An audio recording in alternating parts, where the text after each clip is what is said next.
Hello, my friends. This is part two of my conversation with author and historian Michael Flem about Atlantis. Michael has written a book called Visions of Atlantis. And in the first part of this conversation, episode 114, check that out if you haven't already, we talk a lot about the whereabouts of Atlantis, where the main parts of Atlantis might have been located according to Plato's account, and also according to psychics Edgar, Cayce, and Frederick Oliver's accounts and what they have written and said about this. We also talk about some new findings that seem to corroborate much of what Plato says in his dialogues, and also what Oliver and Cayce say. In this part, we dive deeper into the details of what they tell about Atlantis. And Michael also tells fascinating things about the advanced technology and science and the worldview of the Atlanteans. Enjoy. No one on Earth, even if you believe, let's just say, the absurd, concocted story that the Great Pyramid of Giza is a tomb for Khufu. Let's just roll with that for a moment. What a joke. Okay, fine. Let's just say that. Okay, how was it built? No one can explain it. So the fact that no one actually has ever explained it, not in a computer simulation, not in AI, not any architect on Earth has ever recreated it. You know, the Japanese tried to recreate it on scale. They couldn't even do a 1/50th scale using the technology that they claim existed at the time. That bothers people because we've been brainwashed since childhood, at least in the West where I grew up, that everyone knows. Your dad knows. Well, if he doesn't know, the government knows. Well, if they don't know, God knows.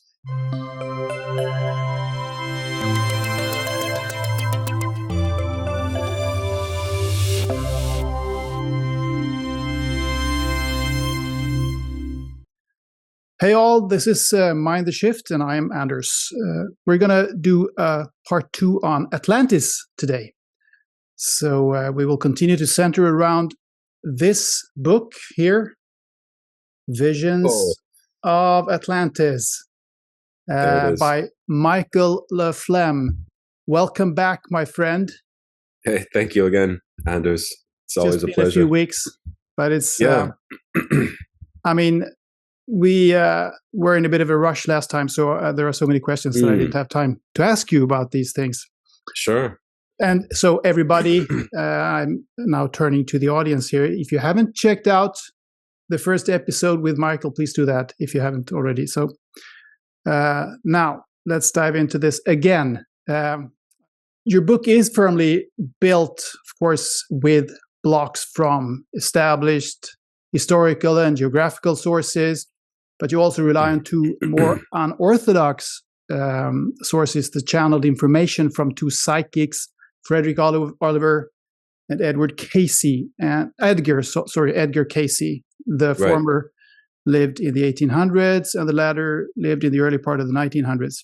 So what do you say to people who say, "Oh, those two guys, they're just conjuring up stuff in their delirious minds"?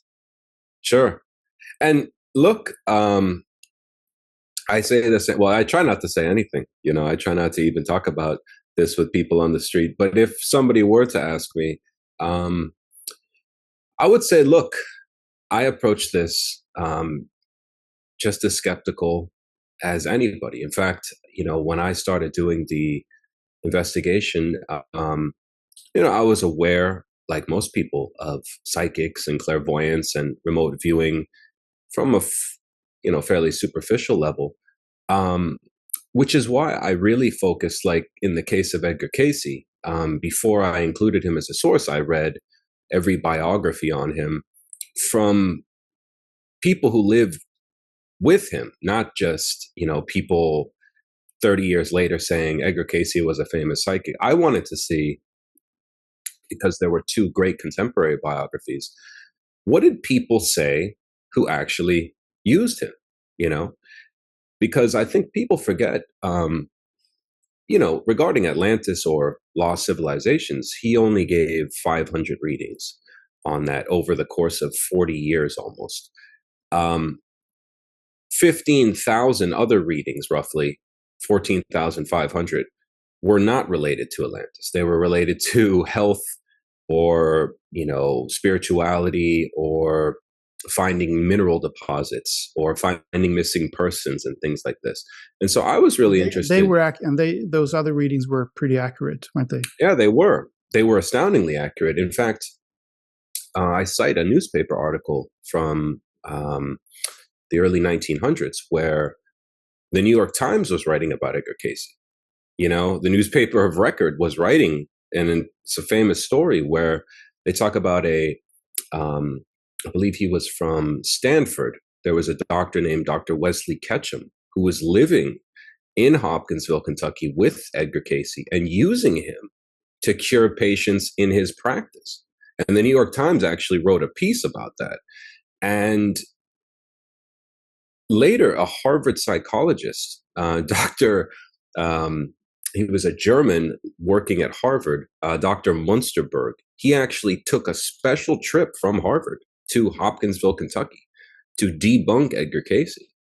And I include that vignette in the book. And after 2 weeks watching him, he actually had to admit, look, I don't know how he's doing it. He doesn't know how he's doing it, but it's working. I've seen him diagnose and successfully treat people that he has not seen using non-local beings.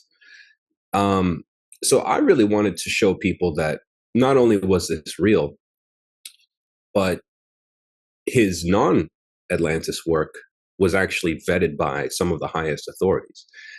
Because it's very easy to say, I could sit on the couch like this and say, Anders, you were a king in Atlantis. Of course, I understand, everybody, could claim to be a channel. So I wanted to see, who were the best sources, and then also who were the earliest sources who, were not contaminated by other members of this community, because it's very difficult to say, let's say you find even an authentic so-called channeler today. They're going to be familiar with the Edgar Cayce readings. That's already in the collective consciousness. Yeah. They're going to be familiar with pop culture references. They're going to be familiar with, History Channel documentaries or Graham Hancock books. I wanted to know, what did a person in the 1930s and the 20s, when he first started talking about this, what did he say? And then in the case of Frederick Oliver, who was a, even stranger case because he had no previous experience. He was not Edgar Cayce was a phenomenon.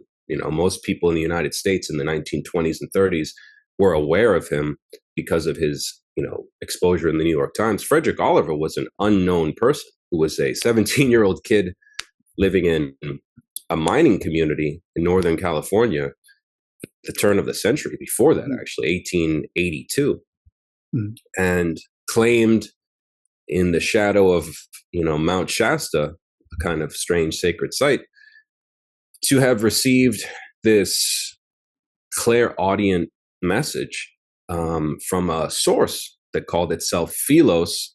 And he said, look, I started hearing these voices in my head, which is, technically that's schizophrenia. Which, by the way, Edgar Cayce was asked one time by a person who was schizophrenic or wanted their child who was schizophrenic to be diagnosed. And Edgar Cayce said, it's going to be difficult. You could do this, you could do that. But bear in mind that schizophrenics are closer to the truth than you. And that the barrier separating reality from third dimensionality with a schizophrenic is thinner. And so they're just receiving more information, but they're not crazy. They're closer to the truth than you. That's what Edgar so Cayce fascinating. said. I've thought about those things as well. I mean, I think maybe they should have been considered shamans in ancient times. Sure. And, Frederick Oliver was not crazy. He was a totally sane, creditable person.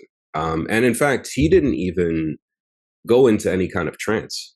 Edgar Cayce was asleep when he was giving his readings, in a deep coma that was akin to a near-death coma, according to doctors that studied him. Frederick Oliver was wide awake, just kind of intensely focused in his bedroom on dictating this story that this person that he heard in his head told him to write. And it's strange because in his preface to what became a book called A Dweller on Two Planets, which is this story, he explains how this all happened. And he says, this book took place over 3 years. Parts of it were written backwards. Parts of it were written out of order. There's an entire part that I was told to throw in the fire and burn because the information was actually too much for people at the time and could cause harm. But what's so fascinating is that this was written in 1882 and was not published until after Frederick Oliver died. He died very young in 1899. So he never made money off this. He never lived to see it published. And it didn't even get popular. It's not like he was Charles Dickens, but popular in esoteric or theosophical circles until the 1920s, and really not until the 40s. So when people say, well, he just wrote a science fiction novel, it's like, well, that's a possibility. I don't rule that out. I even say that. He could have read 20,000 Leagues Under the Sea. He could have read, it's very unlikely, but he could have read Ignatius Donnelly's The Antediluvian World, which came out about a year before he started writing this. But to get a copy of that book in the frontier, it's not likely. And it's also not likely that a 17-year-old could have spoken the way this alleged source speaks, which then begs the question, well, maybe it was a secret contributor. But if you actually sit and look at the story, like, let's just say, okay, whatever, he made it up. Okay, it's possible. It's a strange way of constructing a novel, I would say. It's a strange way. And his parents also were witnessing this. His mother witnessed this. And there is no evidence that he was lying. Like, he talks about how he lost friends over this. His parents were worried about him. He had problems in school because of this. He thought he was going crazy over this. It was not something he enjoyed doing. And then what he says about his, source's past life, because the source is telling him, look, I want you to tell the story of my past life in the year. And again, it's a very interesting year that he picks. He picks the year 11,160 BC. And he says, this was about 1,000 years before the final destruction of Atlantis. And he describes this basically what later became the Star Wars franchise. And the similarities are so similar that two possibilities arise. And I've talked about this with a lot of people. There is no evidence that any of the writers that I've been able to, study from, say, Star Wars, read or borrowed from A Dweller on Two Planets.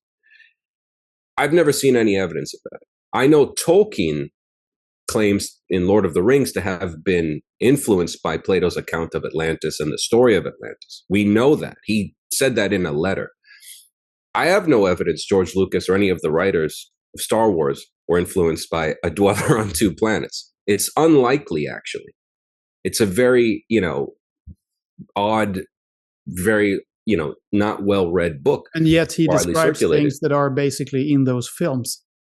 Yes, he does. He describes basically the Jedi. He just calls them a different name, calls them the Sons of the Solitude. He definitely describes the Sith. I mean, there basically is a Sith Lord named Minoan, who's a dark mage who, can use a power that, is basically the Force. But it's beyond just the, you could say, well, that they've had medieval stories like that, and that's nothing new. Well, here's what is new. He describes cigar-shaped aluminum flying machines that are transmedial. So they can go in the water and go in the air and move at tremendous speeds that make no sound. That's strange. This is before mainstream UFO sightings from the 20th century. You had airship sightings in the late 1900s, but they weren't describing what he's describing.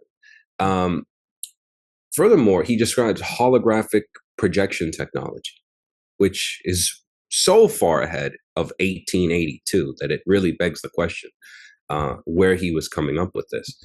And beyond that, he describes something that I really found interesting, which was, I think a lot of people have a problem with this idea of a high-tech, Atlantis, because there's no evidence of it in what most people think is the only account of Atlantis, which is Plato's account, where he's describing, a Bronze Age, but more advanced than his Bronze Age, Greek descendants type. He's describing more Plato's like account. The high parts of the most advanced parts of the dynastic Egyptian period, perhaps. Exactly. Exactly. He's describing nothing more advanced than dynastic Egypt. And most people think, well, that's because the Egyptians gave Solon the story and they're just recreating, with what their imagination can conceive. They call it Zep Tepi, the first time. Correct. Which would perhaps be Atlantis then, or yeah. And we can talk about that briefly, because it all actually, what was astounding to me, Anders, writing the book, was how the dates seem to all point to this same rough time period between 11,000 and 9,000 BC. And it's more than coincidental. But to answer your question, most people have a hard enough time thinking Plato's account was factual, even though Plato explicitly says this is not a fiction. And the Egyptians gave, my distant relative Solon this message, and they didn't give it to him as a fictional story. And we'll get to that in a moment. But people always say, well, it's all made up because you're talking about flying ships and electricity and holograms. And that's just because you live in the 20th century or 21st century and you're projecting a fantasy onto. When I said, well, look, I've found a source, call it what you will, from 1882, not from 1982 after Return of the Jedi or Empire Strikes Back at that point. This is from 1882. And it's not just that he's making rough allusions to, they projected a picture. Like, if you read that book, which very few people do in detail, I read it 7 times to understand everything about this book. It took me a long time. He even has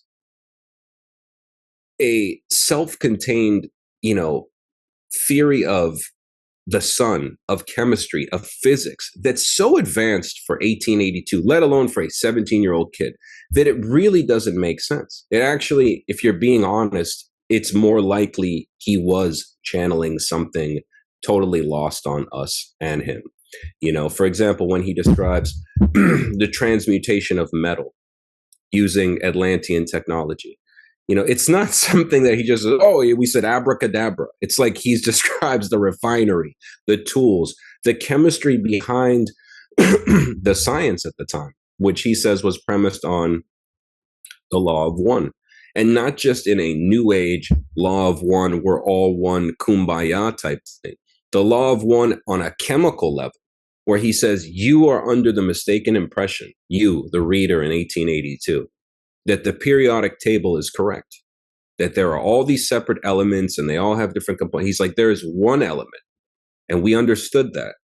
And so if you want to get to aluminum from this, you just raise the vibrational frequency milepost of that substance until you basically transmute alchemically into aluminum. Wow. So he's like, we didn't have to manufacture and go find this stuff. We could just make it, He's like, but you do mention in the book, I think he says also that they used some kind of clay in order to make produce aluminum. You're talking about aluminum, right? Which is interesting because I think that bauxite, which is what contains aluminum, is some kind of clay, and today it is manufactured. It's refined in a way which demands a lot of electricity and other things, a lot of energy to extract it from this clay. But I thought it was fascinating that he's talked about clay. They didn't know that back then, as far as I know.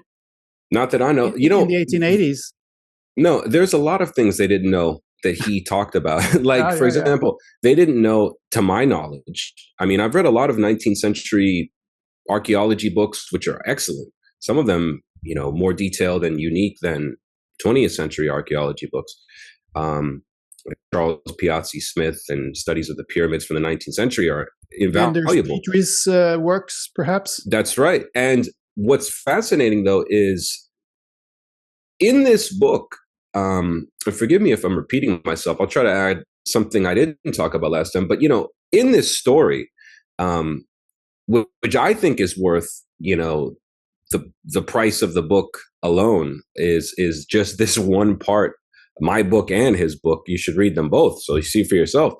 But he's describing returning from a diplomatic mission where the Atlanteans sent him to this place in where modern day India would be today, which at the time, 11,160 BC, he says was basically called Suern, and it was ruled by these mystical adepts that could, manifest things with their mind, could repel armies through thought warfare, that they didn't need to fight the Atlanteans. The Atlanteans had reached basically like the Western world manipulation of energy and material sciences pinnacle. But the Eastern, this group of people had reached a level that he describes a war between the Atlanteans and this Indian group in the past. And he says that they could just turn around all of our missiles that we shot at them from our cigar-shaped aluminum ships with their minds. And so we learned not to fight with them. But he's leaving this mission, and he's casually just says, we stopped at this place, this place, this place, this place on the way back to Poseid, the capital, the principal island that Plato would have been describing of the Atlantean Empire. And so he says, we're coming back to Cayce, the capital of Poseid. And so we stopped in Utah, what you call Utah. But he says back then, and again, it's this super complicated, like you would think you're reading a Randall Carlson, briefing on geology. It's not just a that casual, can be very meticulous. Yeah, it's not just a casual, description.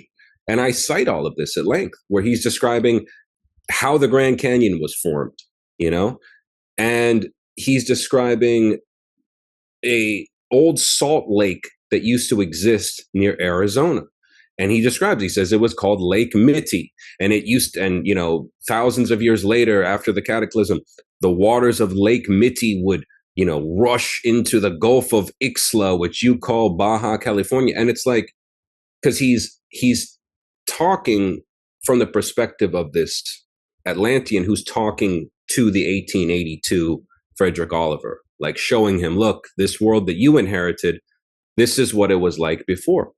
And so at one point he says, we stopped in Lake Superior, which at the time was much colder than your Lake Superior region is today. And he describes exactly where the, continental ice shelf ended, which again, it's like, it's strange that this kid knew all of these geological facts, which I confirm. I think that wasn't known at the time by geologists. I'm not aware if it was known. Yeah. And he says it was the dividing line was here.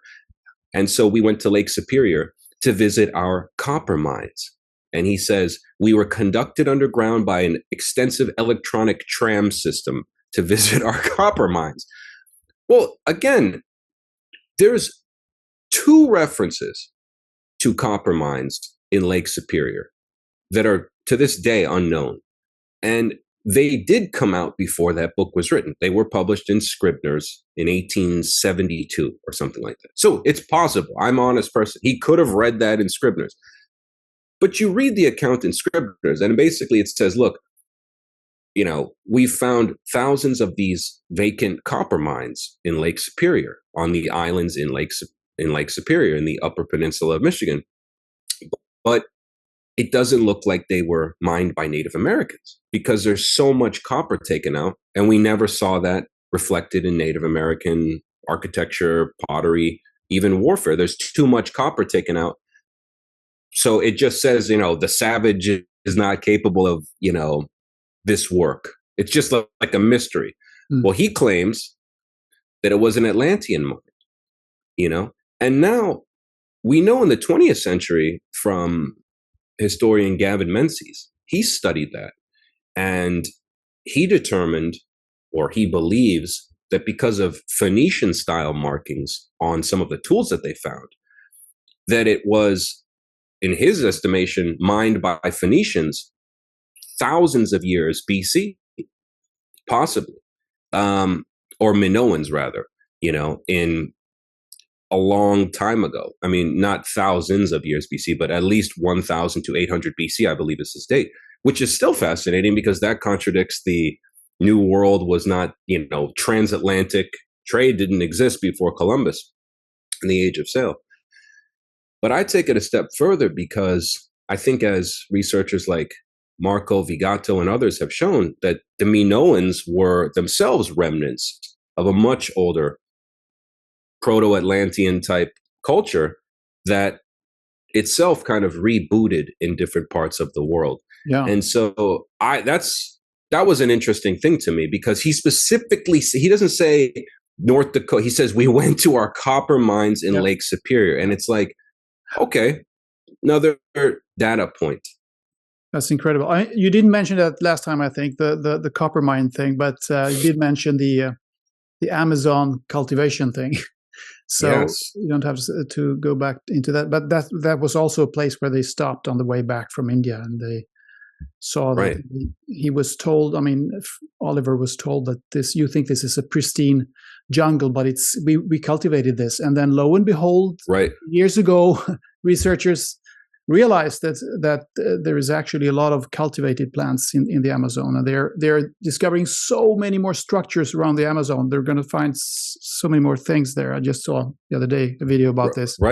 Starting with Francisco de Orellana, who claims to have seen along the Amazon River all these structures, all these cities and towns, which obviously have disappeared afterwards. But maybe they're there somewhere underneath the canopy. Well, almost certainly. I mean, look at that recent discovery in, I believe, Guatemala, where they found, a city complex as large as Manhattan under the jungle canopy. And it's like, you think that's the only thing we don't know about? No. And that's think about how small Guatemala and think about how small Guatemala is compared to the Amazon. Yeah. And it took until 2023 to discover that. Think about how old structures everywhere. Everywhere. And it's interesting because even Gavin Menzies had a problem with the purely Minoan hypothesis. He even admitted it in his book because he said, even if this was a pre-Columbian mining operation by Phoenician or Minoan seafarers who had made it to the North Americas and done this, we have a problem because the amount of tonnage of copper extracted from these mines is more than the total amount of copper used in all artifacts that we've ever aggregated from that time period. So he says, and I quote, it appears to have vanished into thin air. Yeah. And I argue, or it's at the bottom of the ocean. Because according to Frederick Oliver, it was an Atlantean mining operation. And if Poseid, the island, was destroyed and sank or was washed over in a final cataclysm around 10,000 BC, well, then it is into thin air. It's at the bottom of the ocean and was used probably to line the walls, as Plato described part of the walls in the three rings of the capital city. One of them was made of orichalcum, and orichalcum in Greece, orichalkos just means mountain copper. You can debate whether it was a fancy alloy or this or that. It's questionable, but copper was an element of orichalcum, even if you admit orichalcum was a mythical alloy or a fancy, bronze type thing. The word means mountain copper. So it could actually be a logical thing that this was an Atlantean mining operation. And it shouldn't surprise us because there's mines that are 50,000 years old. that Michael Tellinger has found, or not found, but reintroduced to the debate in places like Swaziland. Hematite mines, 51,000 years, according to UNESCO. And it's like, how does that alone not make people, hunter-gatherers don't have mining operations, No, generally, I've never seen one, There's another thing about when it comes to metals also, because they corrode. So, I mean, if you go back enough amounts of millennia, there won't be anything left. Only stone. No, only stone is what can stand the test of time, over thousands and thousands of years. So that's why they call certain periods the Bronze Age, the Iron Age, and all that, because, I mean, these metals, they corrode after a certain amount of time. So, of course, there was steel and iron used a long time ago, but it has all corroded, and I think it corrodes faster. Iron corrodes a little bit faster than bronze and copper, which has led the mainstream archaeologists to believe that the Copper Age, the Bronze Age, was a bit before the Steel Age, the Iron Age, which is ridiculous because it's just a corroding time thing. That's right. Corrosion time thing. So, yeah. No, it's very fascinating. And, another thing, too, because I think we did talk about a lot of the archaeology the last time. And in part 2, I wanted to talk about a few other kind of things that I haven't really talked about on any other podcast, which is, the kind of... Go ahead. These kind of, and I got some quotes pulled up here because I always talk about this book and I never quote it, because some of these quotes are so long, but I want to take the time here because the role of the sun and the technical ways that they did things is fascinating, because Frederick Oliver and Edgar Cayce both describe the same thing. And again, did Edgar Cayce, he could have bought a copy of A Dweller on Two Planets. It's possible, but there's no evidence that he did. There's actually no evidence Edgar Cayce knew anything about ancient history in waking life, according to all witnesses that knew him. If you asked him about the pyramids or the Bronze Age or ancient Rome when he was not in a trance, I don't know. I'm a Sunday school teacher. I'm a Orthodox Baptist Sunday school teacher who just reads the newspaper. And when Dr. Munsterberg examined Edgar Cayce's apartment, he was expecting to find almanacs of medical journals saying, oh, you just, memorize some phrases. And he said, I couldn't find it. It was just romance novels that his wife was reading and the newspaper and the Bible. Now, he did work at a bookstore as a kid. And he did, according to a lot of people, have a nearly photographic memory. So it's possible. But it's like, I actually have a near photographic memory. But there's no way I could or would want to create a fictional story over 15,000 readings spaced out. It's not like he gave 500 Atlantis readings in a row. He gave one this month, maybe the next month, no Atlantis readings. If you look at the total of his 500 readings, it's spread out over 20 years. And that's what's extraordinary is that, he would give Anders a past life reading in like 1927. And you might come back in 13 years. And he immediately gave you the same or additional reading that was actually coherent and, intermixed with other dates. And somebody actually put them all together and studied them and said it was a psychiatrist who lived with Edgar Cayce, Dr. Harman Hartzell-Bro. And he said, if Cayce was making this up, it's statistically impossible that he could maintain the names, the dates, and the places over 20 years in a consistent fashion for no gain. It would make no sense. But going back to A Dweller on Two Planets, I wanted to talk about the kind of worldview of the Atlanteans, because it's very interesting to have seen this in 1882. Okay, so this is Frederick Oliver quoting, automatically writing what his Atlantean source Philos says. And they're talking about what was the religion and what was the scientific worldview in 11,160 BC? It's a great question. And he says, I have said that the Atlans recognize nature in its entirety to be deity externalized. Their philosophy asserted that force moved not in straight lines, but in circles. That is, so as always to return into itself. If the dynamism operating the universe acts in circular progression, it follows that an infinity of increase in vibration possible to one substance, capital, would be an untenable concept. There must be a point in the circle where extremes meet and run the round again. And this we find between cathodicity and magnetism. As vibration brought substance into the realm of light, it must carry it out. It does so. It conveys it into what the Poseidon termed navas, the night side of nature, where duality becomes manifest, cold opposing heat, darkness, light, and where positive polarity opposes negative, all things antipodal. Cold is as much a substantial entity as heat, and darkness as light. There is a prism of 7 colors in each white ray of light. There is also a septuple prism of black entities in the blackest gloom. The night is as pregnant as the day. The Poseidon investigator thus became cognizant of wondrous forces of nature, which he might bend to the uses of mankind. Through this wisdom, Atlantis found it possible to adjust weight to lack of weight, so evenly that no tug of war was manifest. This achievement meant much. It meant aerial navigation without wings, or unwieldy gas reservoirs. Through taking advantage of repulsion by levitation, opposed in overmatching strength to the attraction of gravitation.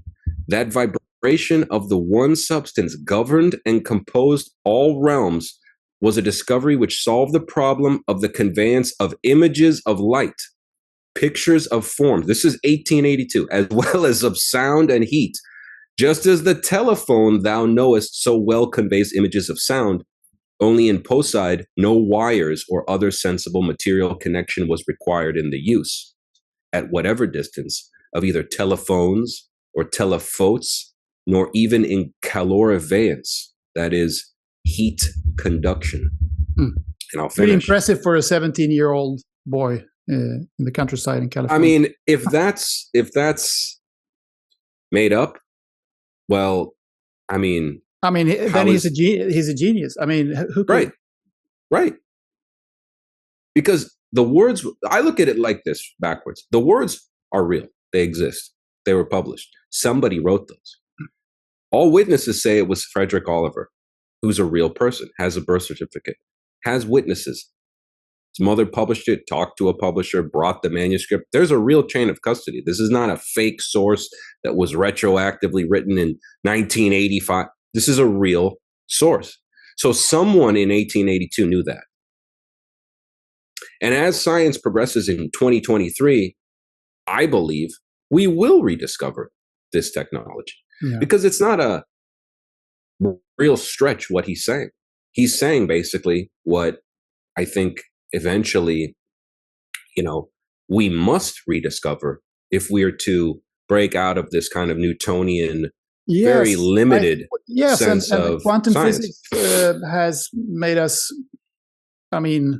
approach that understanding, because, as you said before, they realized that there is only one substance, and you have to raise the vibration of that substance in order to get different properties of that substance, which is, makes sense from a quantum mechanic point of view, I guess. It actually is not unfathomable to think that we might realize those things within a brief while. No, and according to a lot of, I would say, fairly reliable, whistleblowers from places like Skunk Works or S4, not even people that necessarily were involved in, let's say, reverse engineering craft retrievals, but just people who worked on highly advanced government avionics, things like this. There are very reliable whistleblowers from the 80s, long before David Grush and these people, who said, listen, everything you see in Star Trek, we can do.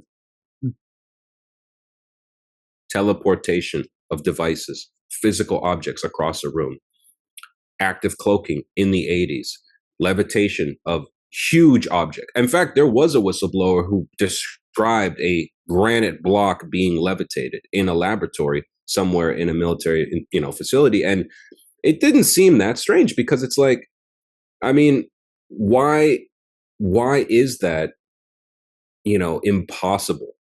I always tell people, like,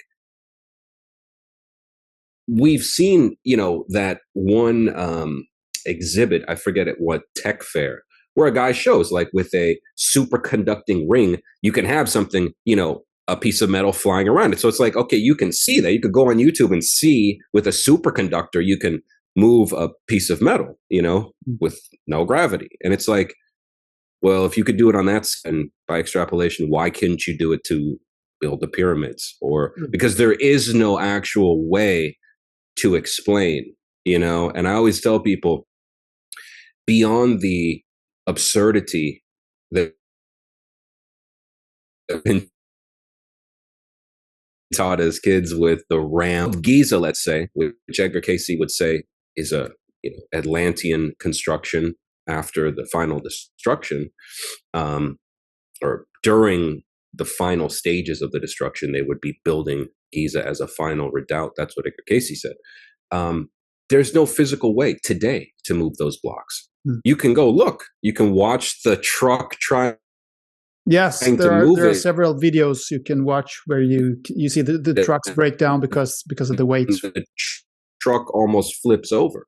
Yeah, I know. You can't do it.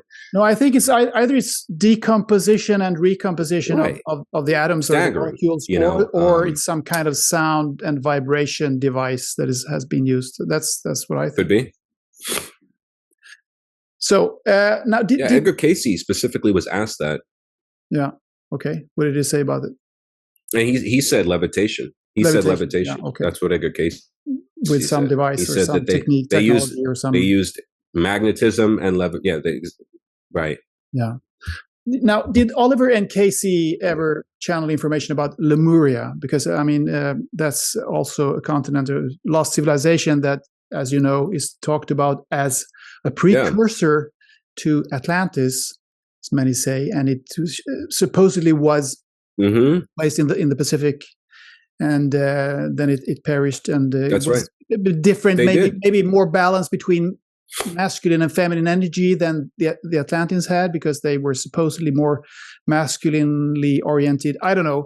Did they ever convey information about Lemuria? Or what do you think about it? Yeah, no, they did. They did. They both did. In fact, not as much. Because I'll answer it backwards. Cayce always said, as a devout Christian, I'm not doing this for fun.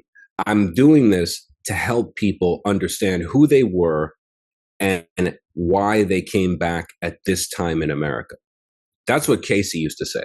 Like, he wouldn't tell you something unless it could help you in this life as a Christian, because at the end of the day, he was he filtered everything through his Christianity. But he said, look, reincarnation is real. And he says the 20th century American population basically is an influx of Atlanteans from right before the final thing for him, because he says it's not a coincidence that you're all here now, because America is the new Atlantis, or the West, generally speaking, but specifically America. And Frederick Oliver said the same thing, that his source said, you and your technological industrial revolution, you are on the same path now as you were 11,000 BC. And the same forces, dark, good, they're all here again. You're going to have to face them again. And so in many ways, you could look at totalitarianism, you could look at all the ills of the 20th century as reboots of primal Atlantean struggles. Now, with regard to Lemuria, Cayce did talk about it briefly. And he described it as, a large Pacific continent, of which, Australia would be the final, or Easter Island would have been a mountain peak. They didn't just sail there and build megalithic structures, Cayce would say. That was actually part of a much bigger, island land. And I think that's logical because if I'm not mistaken, on Easter Island, there's a road that goes into the ocean. It just keeps going underwater, I believe. Maybe. And it doesn't, which would make sense if that was not, yes. Underwater 10,000 years ago.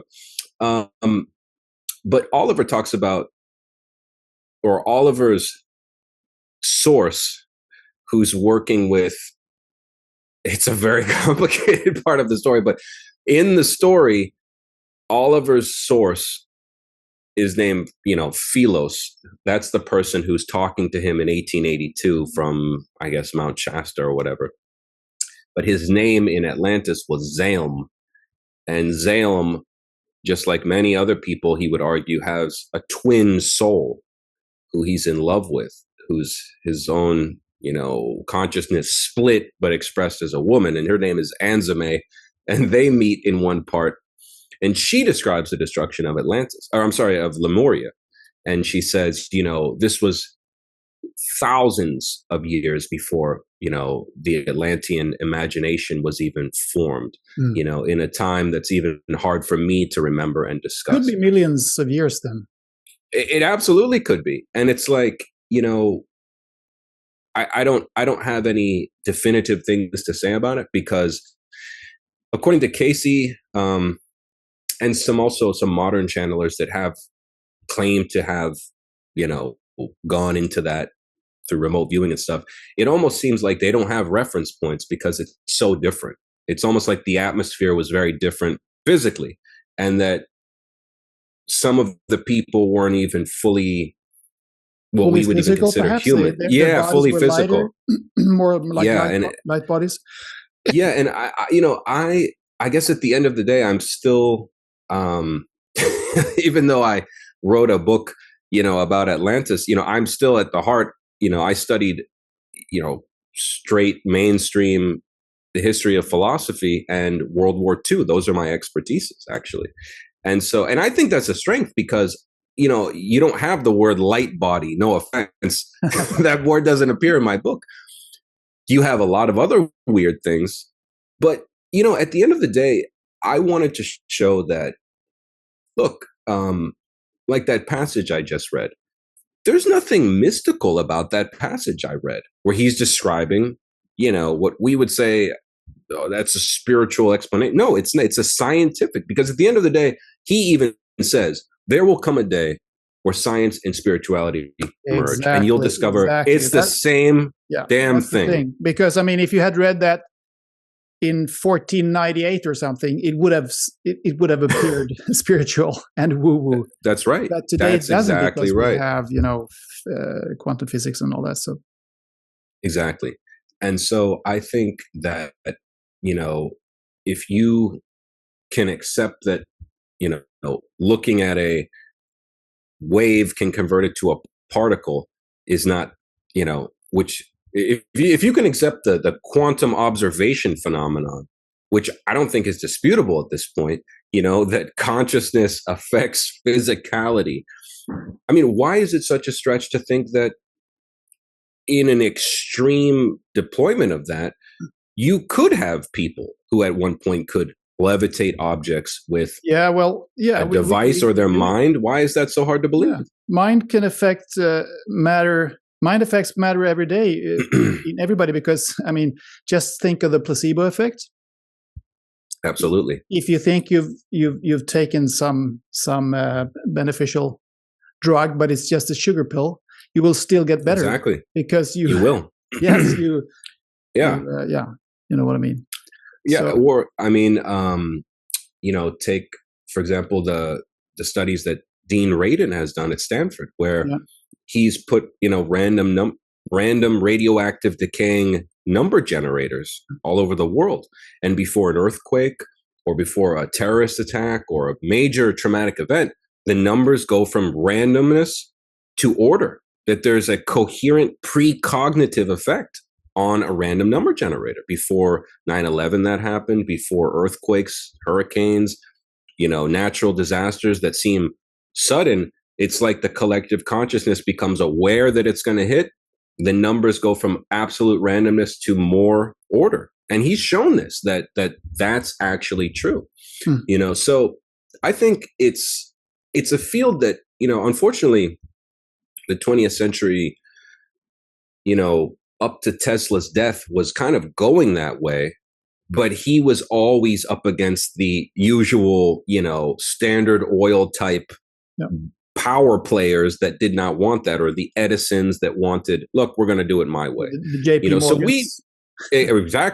Exactly. Yeah. Who pulled his credit, I believe, from the Niagara Falls or whatever. But, if we had pursued Keeley and Tesla and that level of, what I would argue is Atlantean or, pre-dynastic Egyptian type of science, which I, in many ways, believe that the, call it what you will, deep state shadow government has pursued on their own. I think they absolutely know how all this stuff works. They just haven't deployed it for common knowledge. But somebody has to have known that. I mean, when they confiscated everything in Tesla's laboratory in 1945 or whenever he died, what, did that just go in a box and nobody looked at it? Like, I don't buy that. I really don't buy that. No. It didn't go in the public record. It went into the Office of Alien Property Custody. We never found it. Well, so it's like, free energy is probably available, but they won't. I wouldn't doubt it. They won't let it out because there's too much money to earn still from the other kinds of old-fashioned sources, or for some reason, who knows?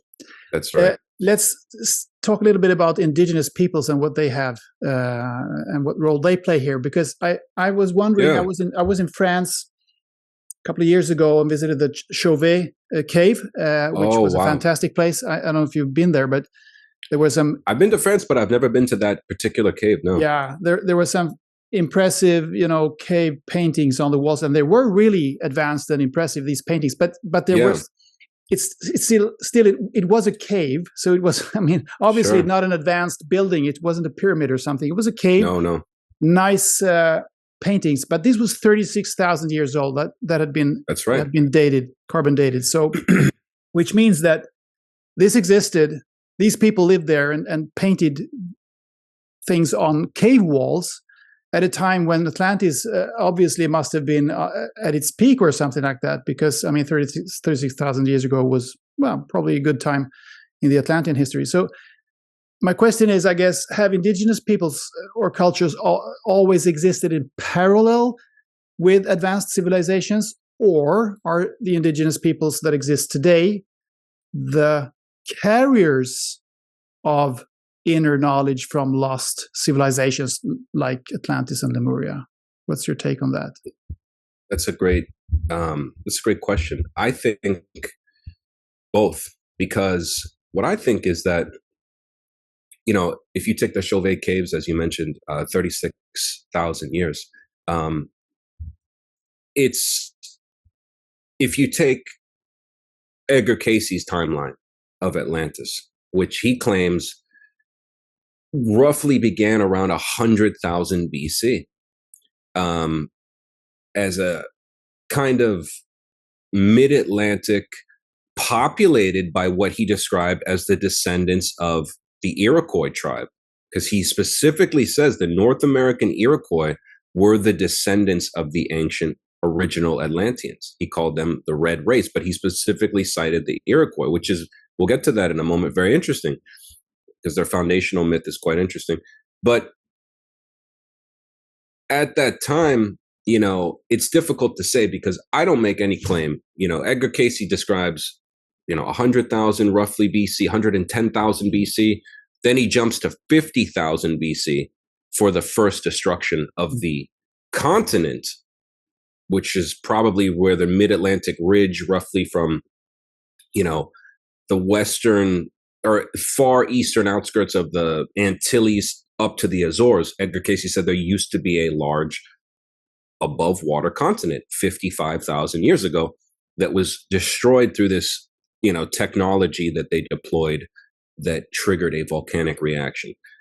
Then he jumps to 28,000 BC. So what happened in that interim? I'm not sure. I mean, it appears that the island, or that the continent broke into 5 islands. So at that point that you just described, Atlantis would have second iteration been the second iteration, exactly, which is not widely, of all his 500 readings, he doesn't talk about that one too much.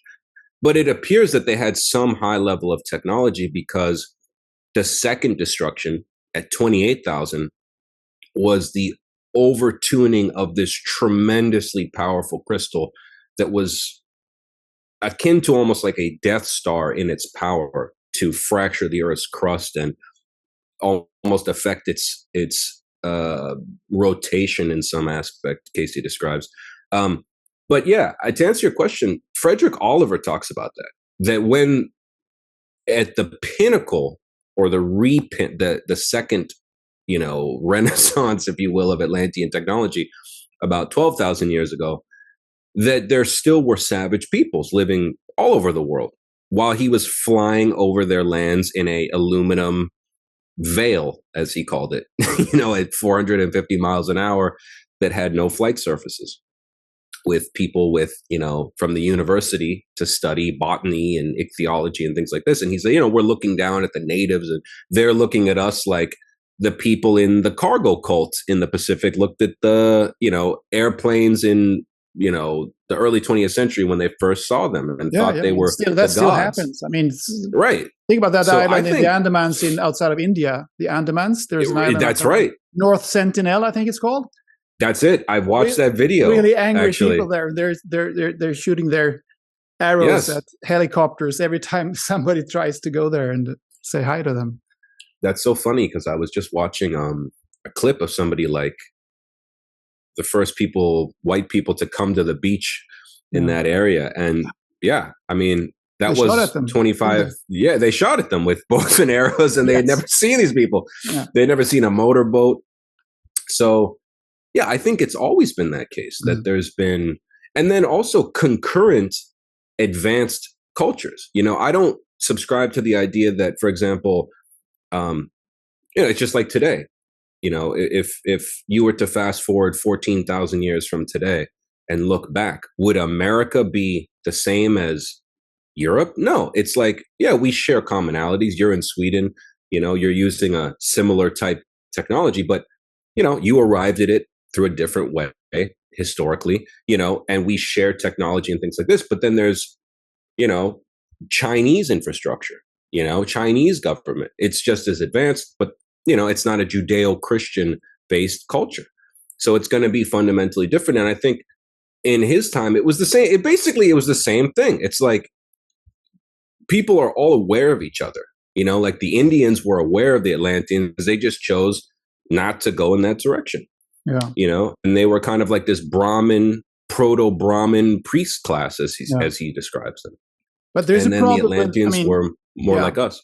For people like you and perhaps me and others who are trying to convince people that there was an advanced civilization long time ago that was lost, that was destroyed in this cataclysm during the Younger Dryas 10, 12,000 years ago.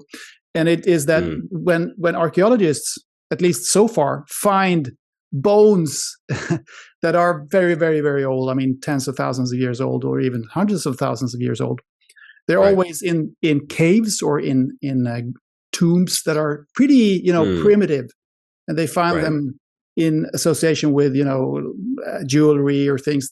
They don't find advanced stuff, and maybe it's because it has corroded, as we mentioned, because metal corrodes. But I mean, you see my point. The skeptics will point to that. Well, they find humans that are 100,000 years old, but they're all primitive. They're in caves. Mm-hmm.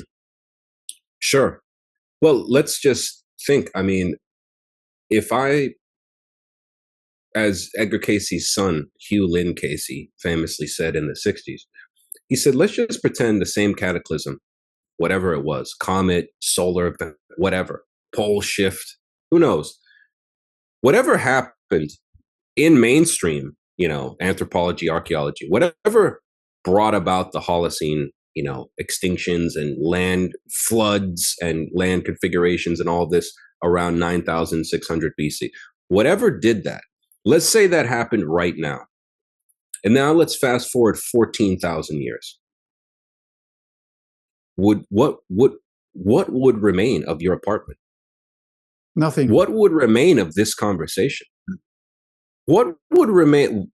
I would, oh, there's some primitive man in Sweden who, was found buried with some jewelry. Maybe that survived, a gemstone, something like that.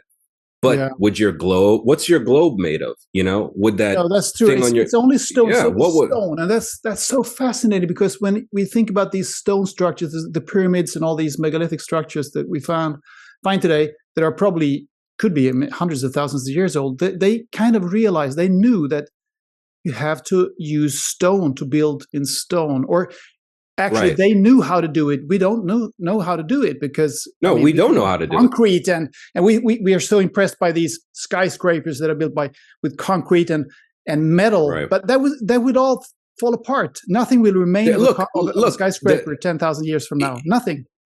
No, nothing. I mean, I use this as an example because, according to Frederick Oliver, there was an aluminum tower in the center of Atlantis that was 4,000 feet high. Wow. Now, he wrote that in 1882, when people would have thought, what was the tallest building in 1882? Probably Eiffel Tower. Was that built at that? Probably something like that. I guess that was around that, there, I think. Yeah. Maybe.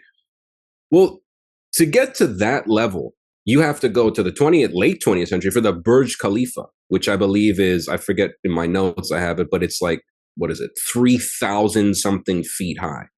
So that's the tallest building in the world in Dubai, the Burj Khalifa, as far as I'm aware.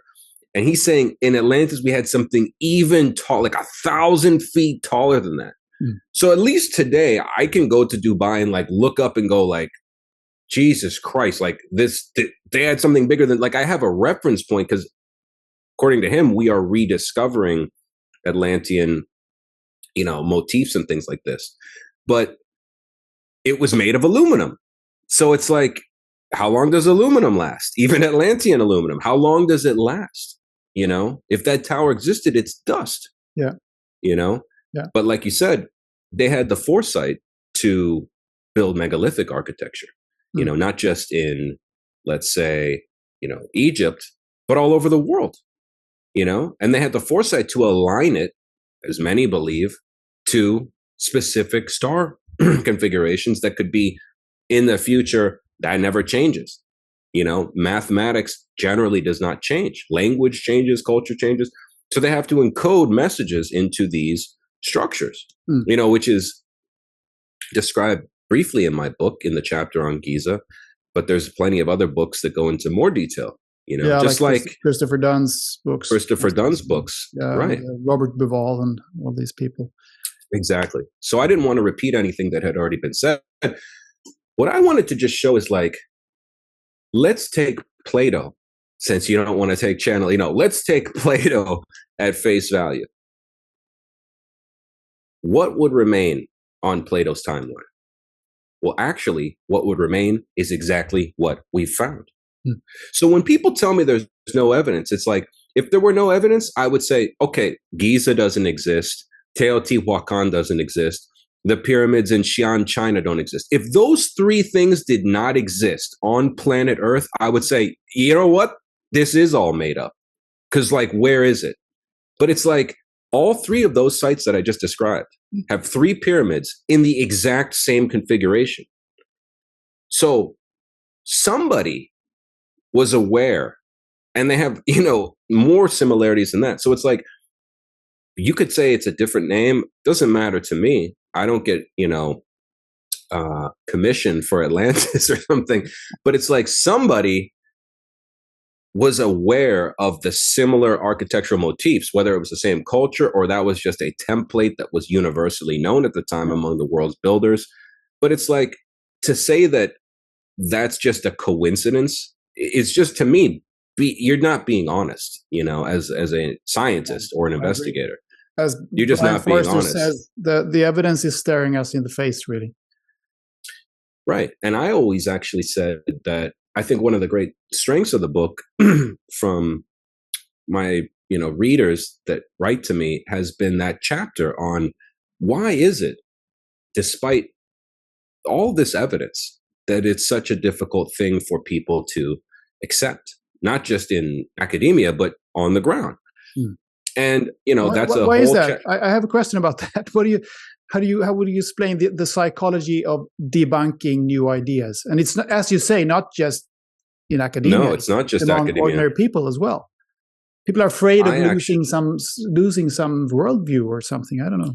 Yes, I think it's like a multifaceted psychological, and it's a psychological phenomenon. It's actually not right. It's actually irrational. I find most debunkers are much more religious and fanatical in their thinking than they might even believe. I think, number one, we come from a Western cultural tradition that does not know how to come to grips with uncertainty. You know, you've noticed that maybe in, you know, school or talking to your, you know, friends over the years. You know, as a professor, when I used to tell students, like, you know what, we actually have no idea what they didn't like that. You know? They want to know, how is it really? Yes. What's the situation? Yeah, somebody must know. And it's like, no, there are a lot of things we actually do not know. Like, for example, no one on Earth, even if you believe, let's just say, the absurd concocted story that the Great Pyramid of Giza is a tomb for Khufu. Let's just roll with that for a moment. What a joke. Okay, fine. Okay, fine. Let's just say that. Okay, how was it built? No one can explain it. So the fact that no one actually has ever explained it, not in a computer simulation, not in AI, not any architect on Earth has ever recreated it. You know, the Japanese tried to recreate it on scale. They couldn't even do a 1/50th scale using the technology that they claim existed at the time. That bothers people because we've been brainwashed since childhood, at least in the West where I grew up, that everyone knows. Your dad knows. Well, if he doesn't know, the government knows. Well, they don't know, God knows. You know, and yeah. Isaiah Berlin, who was a famous philosopher, he wrote a famous article on this in the 50s called The Pursuit of the Ideal. And he says, look, ever since ancient Greek times, the Western tradition prides itself on everything has an answer, even up to and including just God knows, you know? But it's like, what if nobody actually knows, you know? Like, and I think that's part of the problem is that, you know, I make as specific a claim as I can based on the specific data and just logical deduction from my own research. But I don't end the book with, and this is exactly where Atlantis was, and this is how they dressed and what they looked like. And if you don't believe me, you know, go to hell. And I see a lot of researchers, not just in the alternative history field, but just in general, who really like stake their life and reputation on it has to be this way, you know? And that's why I've always appreciated like Christopher Dunn's work, because, you know, he has the evidence and he still never tells you what to think. He just says, look, I don't know, but I'm a I'm a machinist and I'm seeing diamond saw cuts on this part of the stone in Giza, which necessarily leads me to believe that they must have had power tools at this time. Or I'm a machinist and I see tolerances that we can't do today, that would only exist in like a lens crafting laboratory in Switzerland. But you're telling me in National Geographic or Britannica that they used stone chisels. Okay, like we have to examine this. Pounded it out with other stones or something. Yeah. Right. So I always say to people, you know, it doesn't even obsess me. You know, I get calls all the time or letters like, I know where Atlantis is. It's in Florida. You know, I'm like, look, I'm from South Florida, you know, and look, it's not wrong because you're talking about, you know, by the time Plato's story, which takes place around, let's say, 11,000 years ago, you're talking about a large mid-Atlantic island where the current Azores mid-Atlantic ridge high point is today. That was the final remnant of a much, according to Edgar, Cayce, and many other channelers, longer, larger archipelago, eventually a continent 50,000 years ago that basically enclosed 50% of the Atlantic Ocean, with the lowlands being the outer shore of the eastern seaboard of the United States.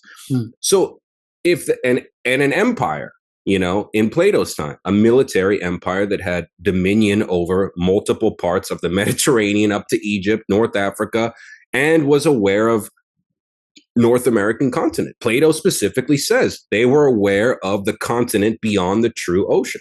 He said that in 360 BC. So when people say it's everywhere, people always accuse Ignatius Donnelly.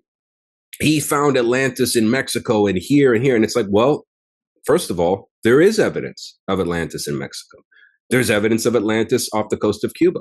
There's evidence of Atlantis in North America. There's evidence of Atlantis in Malta. There's evidence of Atlantis in Egypt. There's evidence of Atlantis in the Basque Country, because there's evidence of the British Empire in damn near every part of the world today. Like, why is that a big, stretch for people? It's like Plato himself said this was an empire, a maritime empire that spread its culture all throughout the Mediterranean and was at war with a specific part of that area. And it's like, Edgar Cayce said this was a 50,000 plus year old civilization, the default civilization of the Western Hemisphere until the cataclysm was this thing. We are at the kind of,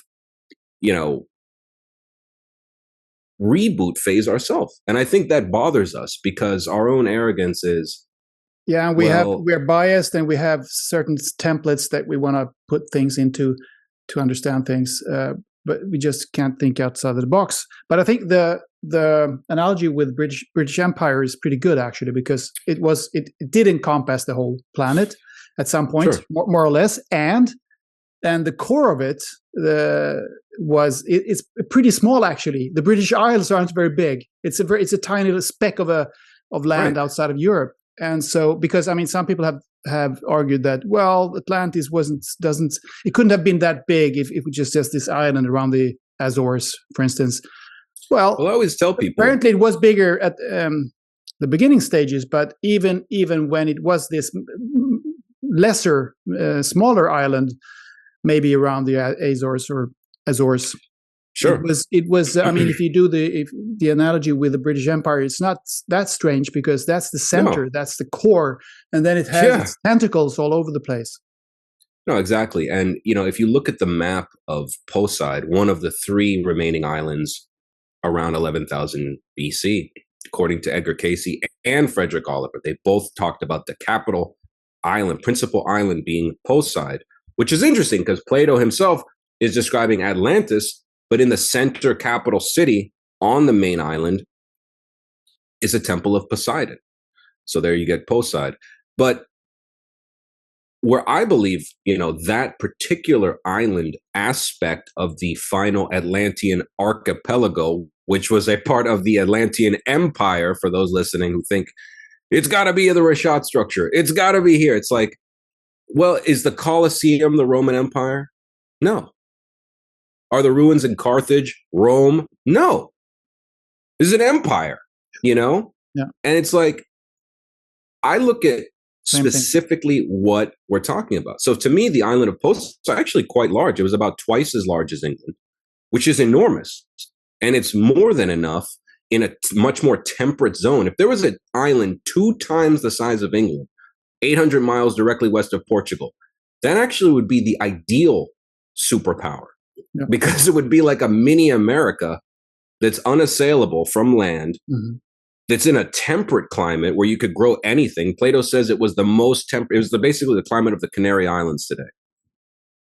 Best climate, but it's twice the size of England and has technology that's more advanced than our 20th century technology. That actually would be the ideal place to run a global empire, if you think about it. So I agree with you. I think most people have this idea that the culture was literally a circular city with like 100 feet of beach around it. And we're looking for that. And it's like, that's not what Plato says. He gives the dimensions of it. You can debate that. But I look at the map of the Mid-Atlantic Ridge, and then I compare that to the map channeled in 1882 before that image existed. And you put Frederick Oliver's picture over the map of the Mid-Atlantic Ridge, and you see, look at bathythermic map of the mid-Atlantic ridge. There's a huge fin-shaped object that's the seamount on which the Azores island chain is based today. And I believe... And we did that last episode, so check that out, people, because... Yeah, I believe that's right what where Poseid was. I believe that's what Poseid was. Now, I don't know where the other two islands were. I don't make any claim to that, you know? And I'm not saying, you know, it's a fact. I'm just saying it's very interesting. That's exactly where Plato said it was, directly in front of the Straits of Gibraltar. That's where a kid who channeled a past life in Atlantis drew a map of that region before it was scanned, which is a data point. It's very difficult to ignore. And then that's where Ignatius Donnelly believed it was. That's where Mount Pico is. And Mount Pico was described in 1882 by this kid who had never been to the Azores, who lived in a mining town in California. He just called it Pitach Rock. So it's like, to me, that actually makes a lot of sense that it's not the current Azores, you know, Tercera and these other islands today that were the Atlantean Empire. Those were the peaks of a enormous island, you know, the size of, say, 2.5, maybe roughly times the size of Britain's landmass. That was a fin-shaped but substantial island, you know? And again, it's not a empty basin, you know? The Atlantic Ocean has the largest mountain range in the world is the mid-Atlantic ridge. It's just underwater, you know? And it's so, not Michael, like is the it okay continent for you to disappeared. To do another few minutes? Sure, I've got about 5 minutes left. Okay. If one were to convince skeptics, I can think of 3 avenues here. Convincing skeptics, you don't have to do that, but I guess it's nice if you're in your Atlantis business. Number 1 would be that Oliver and Cayce talk about things they couldn't possibly have known, as we've been speaking about here, often in detail and often as predictions that have come true. And the second one would be hands-on evidence, structures on the seafloor, megalithic sites, Plato's account. Sure. The third one, which we haven't spoken much about, would be intriguing linguistic similarities across oceans in geographical names and other words. So which would be your favorite, most compelling examples of these 3 categories or other categories? Well, it's interesting because in, you know, take the Aztec people, for example, you know, in the Aztec, you know, foundational myth and original language, you know, Azteca were the people from Aztlan, you know? It's like Aztlan, Atlan. Look at the gods of the Aztecs, some of them. There's a god named Atlanteotl who's holding the heavens on his shoulders. Now, this is pre, you know, Columbus. So even if there was a Greek, you know, philosophy professor on the boat with Columbus who said, hey, look, this is Atlas from, let's take Greek history class or something. Pre-interaction with Europeans, they had a god that was an analog of the Greek god Atlas. And his name is Atlanteotl, and he holds the heavens on his shoulders.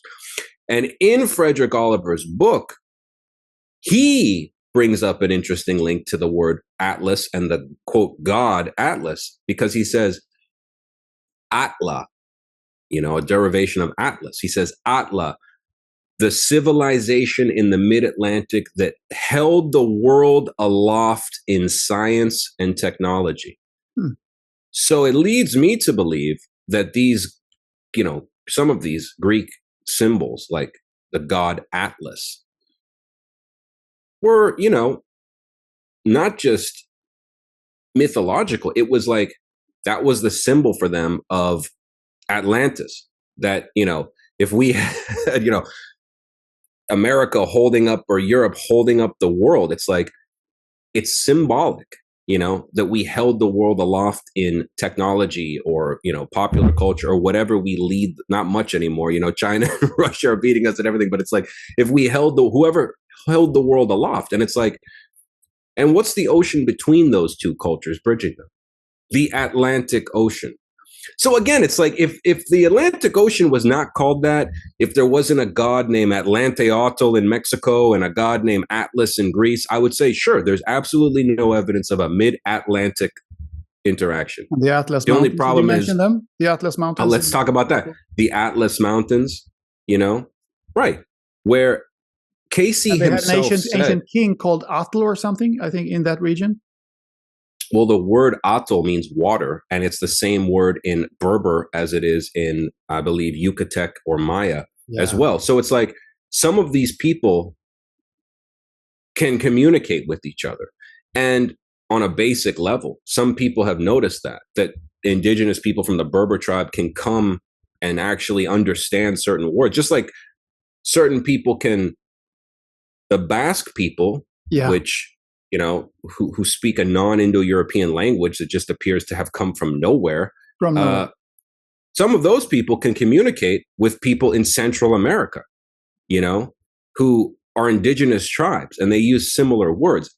And again, this only makes sense if the Atlantic Ocean was at one point much more navigable because of this continent, then 5 islands that could be crossed easily, and then eventually 3 islands, but it's still easier to cross with 3 islands and a different climate than it is to wait until after the cataclysm, where basically, as I look at it, it's like we were always connected. We were always trading. North America was always connected to Europe and South and Central America for thousands of years, millennia. And then this was cut off after the destruction and the cataclysm around, let's say, 11,000 years ago, Younger Dryas event, etc.